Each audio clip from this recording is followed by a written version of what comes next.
Hello guys, நீங்க பார்க்கறது Tamil anime 2.0 நான் தான் உங்க சென்பாய்.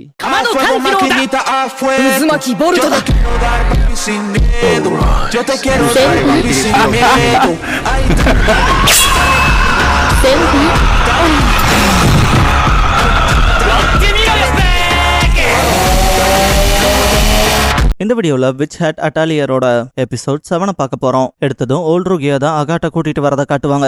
முன்னால போறால அந்த மரத்துக்கு அந்த பக்கம் தான் அந்த பிரிட்ஜ் இருக்குன்பா. பாஸ்ட்ல வச்சு அகாட் கீஃப்ரி கிட்ட தயவு செஞ்சு என்னையும் கூட்டிட்டு போங்க, நான் யூஸ்ஃபுல்லா இருப்பேன்னு சொல்லி கேட்டிருப்பா இல்லையா. அவன் அங்க போனா விச்சஸா இல்லாத பீப்புளும் இருப்பாங்க. அவங்க முன்னால மேஜிக்கை காஸ்ட் பண்றதுக்கு நீ செகண்ட் டெஸ்ட்டை முடிக்கல, அதனால ரியல் லைஃப் லெசன்ஸ் இதுக்கு கூட்டிட்டு போய் ரிஸ்க் எடுக்க முடியாதுன்ட்டு சத்தியமா நான் உன்னை நெக்ஸ்ட் டைம் கூட்டிட்டு போறேன்னு சொல்ல வரும்போது அகாட் கையை தட்டி விட்டு, எப்ப நான் தொடர்ந்து தினம் பீப்புள் முன்னாடி மேஜிக்கை காஸ்ட் பண்றதுக்கு பயிற்சி பண்ணிட்டு தான் இருக்கேன். அந்த ரெண்டாவது டெஸ்ட் எடுத்துக்க நான் பல நாள் பிராக்டிஸ் பண்ணிருக்கேன்ல.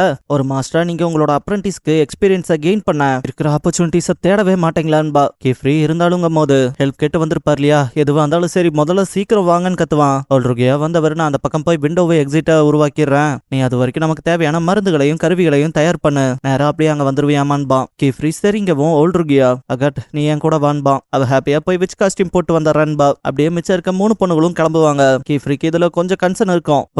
கொஞ்ச நாள் தான் அவங்க ரியாலிட்டி எக்ஸ்பீரியன்ஸையும் கெயின் பண்ணட்டும்பா. கீஃப்ரிக்கு அகாட் மேலதான் கொஞ்சம் கன்சர்னா இருக்கும். ஏன்னா அவளுக்கு அவளால செய்ய முடிஞ்ச விஷயத்தை தாண்டி அவளுக்கு செய்ய முடியாத விஷயங்கள் மேல ஃப்ரஸ்ட்ரேஷன் ஜாஸ்தியா எடுத்துப்பா. வாழ்க்கையில இன்னும் எக்ஸ்பீரியன்ஸா இருக்கல தப்புலாம் இல்ல.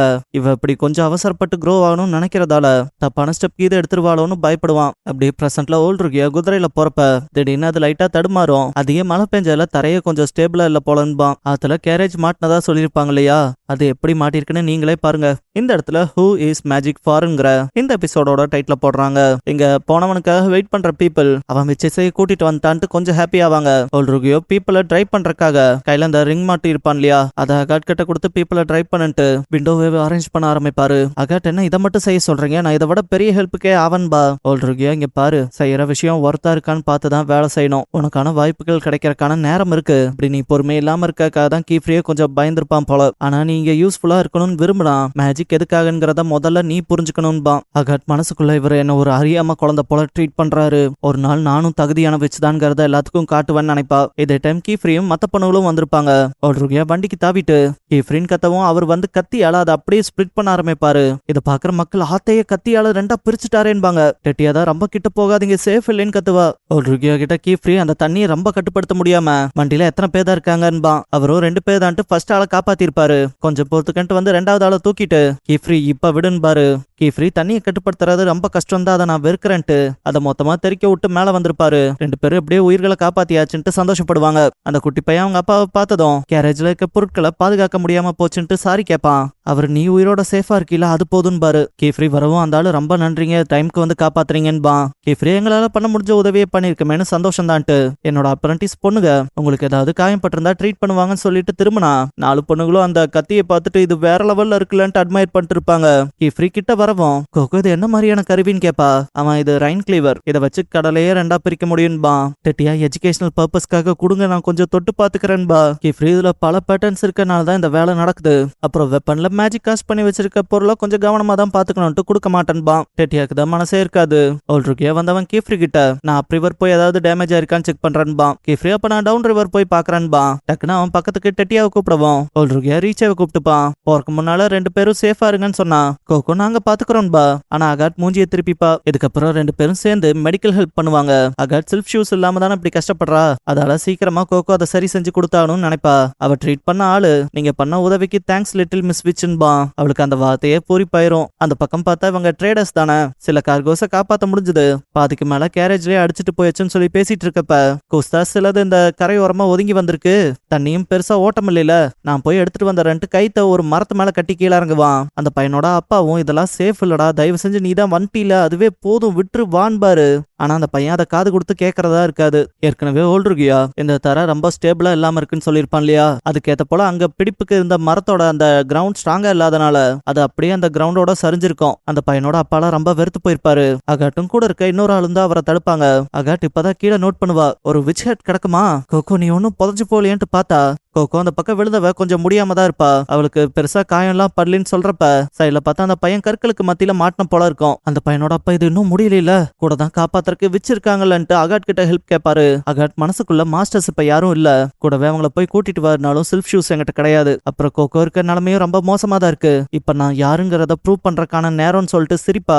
ஆனா சுத்தி இருக்கவங்கள என்ன மாதிரியான ஸ்பெல்ல நீங்க காஸ்ட் பண்ண போறீங்க, உங்ககிட்ட அந்த பையனை காப்பாத்துற மாதிரியான ஸ்பெல் இருக்கா? அந்த பையன் ரொம்ப பாவம், சீக்கிரம் அவனை காப்பாத்துங்க எல்லாம் பேசுறப்ப அவளுக்கு அவளோட சின்ன வயசு டிராமா வந்து போகும். ஒவ்வொருத்தங்களும் ஆளுக்கு வாய்க்கு வந்தபடி பேசியிருப்பாங்க. ஆக சின்ன புள்ளதான், குழந்தையிலேயே எந்த அளவுக்கு பெரியவங்க எல்லாம் டேலண்ட்ஸ் எதிர்பார்க்கறாங்கன்னு தெரியல. ஒரு குழந்தை அது வயசுக்கு குழந்தையா இருக்காத யாருமே விரும்புறது இல்ல. இது இந்த அனிமேன்னு இல்ல, ரியல் லைஃப்லயே நான் சில பேர்த்த பாக்குறேன். அதோ அந்த பையன் சூப்பரா பண்றான், நீ என்ன பண்ற, எல்லாம் உன் வயசுகள்ல எப்படி சாதிக்குது தெரியுமான்லாம் அந்த கம்பேரிட்டிவா பேசுவாங்கல்ல, அது வந்து ரொம்ப ஒஸ்டான விஷயம். அதே பிரச்சனை தான் அகாட்டுக்கும் வந்திருக்கும். சில லாவ பிராக்டிஸ் பண்றாளா இல்லையான்லாம் பேசியிருப்பாங்க. கூடவே டேலண்ட் இல்லாதவங்கள நாங்க எங்க ஃபேமிலியில வச்சுக்க மாட்டோம்லாம் சொல்லி துரத்தி இருப்பாங்க. அகாட்டுக்கு அழுகையே வந்துரும். மனசுக்குள்ள எதுக்காக இப்படியாப்பட்ட டைம்ல எனக்கு இந்த நினைவுகள் வருதுன்ட்டு அழுவா. கோகோ கீழே விழுந்து அவருக்கு நிலைமையே மோசமா இருக்கும். அவ இந்த சிச்சுவேஷன்ல என்னால பண்ண முடிஞ்ச உதவி இருந்தா ஏதாவது சொல்லு அகாட், எனக்கு அந்த பையனை காப்பாத்தணும், என்ன பண்ணணும்னு மட்டும் சொல்லுன்னு கத்துவா. அகாட்க்கு இது ஒரு ரியலைசேஷன் போல ஆயிருக்கும். ஆல்ரெடியோ மேஜிக்கை எதுக்காக யூஸ் பண்றோங்கிறத நல்லா யோசிச்சுக்க, அப்பதான் நீ யூஸ்ஃபுல்லா இருக்க முடியும்னு சொல்லியிருப்பார் இல்லையா? அதை யோசிச்சுட்டு உன்னால நகர முடியுமா கோகோ, முதல்ல அங்க இருக்க சிச்சுவேஷனை சொல்லுன்பா. கோகோவும் இங்க வர அலை வந்து ரொம்ப கம்மியா தான் இருக்கு, நான் இதோட கேப்ல தான் மாட்டிருக்கேன், மேல வரலன்னு பார்த்தா ரொம்ப வழுக்குது, கூட வேண்டு பேக் ஈரமானதை காட்டுவா. அகாட்டுக்கு இப்போதைக்கு இவங்கெல்லாம் நான் விச்சஸ் இல்லையா, இவங்க கண்ணு முன்னால அந்த ஸ்பெல்ல காஸ்ட் பண்றதுக்காக டிராப் பண்ணிடக்கூடாது, ஏன்னா டிராப் பண்ணா அந்த ரகசியம் தெரிஞ்சு போயிடும். அதால இந்த சிச்சுவேஷன்ல என்ன பண்ணலாம்னு யோசிப்பா. கோகோ இங்க என்ன பண்றதுன்னு கத்தவும் அவளும் மனசுக்குள்ள அதே கேள்வியை கேட்டுப்பா. இதுக்கப்புறம் நைட்ஸ் மொராலிஸ்ல காட்டுவாங்க. அப்புறம் வெள்ள வச்சு ஏதோ விழுந்ததா நியூஸ் வந்திருக்கும். அந்த இடத்த போய் செக் பண்ணலான்ட்டு எல்லாரும் கிளம்புவாங்க. கோகோ சைட் பார்த்தா அவ எதையும் கிவ் அப் பண்ணாம மேல ஏறி வந்திருப்பா. அகாட்டுக்கு இந்த ஒரு யோசனை தான் இருக்கும், சிச்சுவேஷன் அவளுக்கு மோசமா இருந்தும் அவ கிவ் அப் பண்ணாம இருக்காளேன்ட்டு இந்த பாயிண்ட்ல என்ன செய்யறதுன்னு யோசிப்பா. கோகோக்கு வந்து அந்த டிரைவ் பண்ற மோதிரத்தை பத்தி தெரியும், பட் அதோட பேர் தெரியாது இல்லையா, அதால கேட்க தெரியாமே அது என்னன்னு கேட்டு புரிய வச்சிருப்பா. அகாட்டும் லிங்க் ரிங்ஸான்ட்டு அதை குச்சியில கட்டி தூக்கி போடுவா.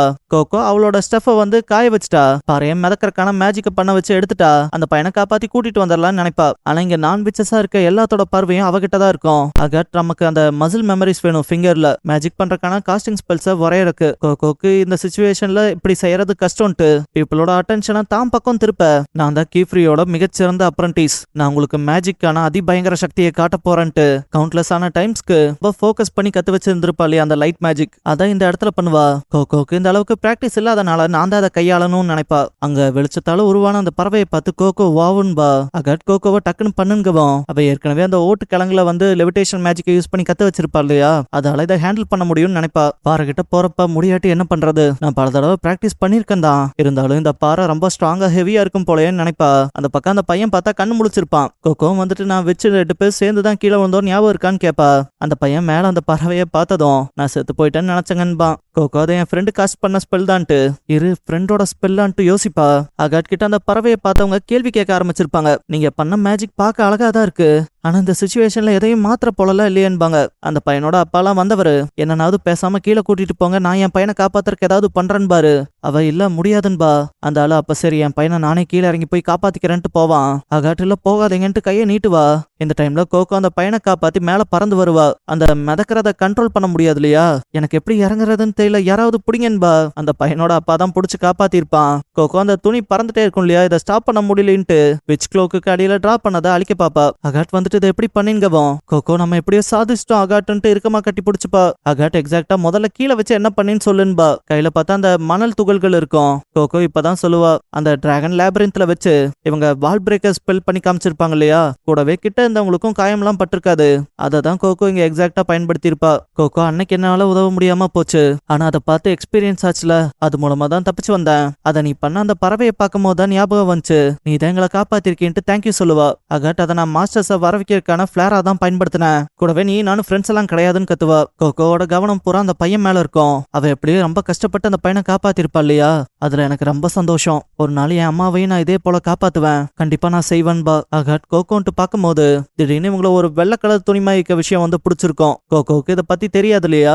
அகாட் இது சில்வர் ஒயிட் கேப்சர் பெனட்ஸ், அப்புறம் சகப் கலர் துணி, ரெக்க தொப்பி, வந்தது நைட்ஸ் மொராலிஸ்ன்பா. பார்த்தா வந்தவங்க முதல்ல 2 பேரும் யாரு, குழந்தைகளா இருந்தாலும் இங்க கருணை காட்டிட்டுலாம் விட்டுட்டு போக மாட்டோம், முதல்ல அந்த மேஜிக்க பண்ணது யாருன்னு 2 பேத்துக்கிட்டையுமே விசாரிச்சுட்டு இதுல யாரு பிரிம்டு கேப்ஸோட சேர்ந்து வேலை செய்யறதுன்னு கேட்பான். அகாட் எங்களுக்கும் அவங்களுக்கும் என்ன சம்பந்தம், பண்ணிருக்கோம். நாங்க 2 பேருமே ஃபர்பிடன் மேஜிக் எல்லாம் யூஸ் பண்ணல. நாங்க ஜஸ்ட் கீழ இருக்கவங்கள காப்பாத்துறதுக்காக மேஜிக்கை பயன்படுத்தி இருக்கோம், அவ்வளவுதான்பா. அப்ப கீழ இருக்கிறது என்னவாமான்பா. கோகோ கீழே பார்த்து ஷாக் ஆயிருப்பா. நான் அந்த பாறையை மட்டும் தானே துகளாக்க பார்த்தேன். இதெல்லாம் மொத்த ரிவர் பெட்டுமே இப்படி மணலாகி கிடக்கு. கூடவே தண்ணியில என்ன இப்படி வேப்பர் ஆகுதுன்பா. எஸ்டிஸ் இந்த வார்த்தையை கேட்டவன், அப்ப இதை பண்ணது நீதானான்ட்டு இழுத்தவன். தடை செய்யப்பட்ட மந்திரத்தை இவ்வளோ பெரிய சைஸ்க்கு நீ டிராப் பண்ணது அப்ரண்டிஸா தப்பு. உடன்படிக்கை நாளன்னைக்கு போட்ட ரூல்ஸ் படி நான் இப்பவே உன்னோட மெமரிஸ் அழிக்க போறேன்பா. இதோட இந்த எபிசோட் முடிஞ்சது. எப்பவும் போல வீடியோவுக்கு ஒரு லைக் போட்டுருங்க.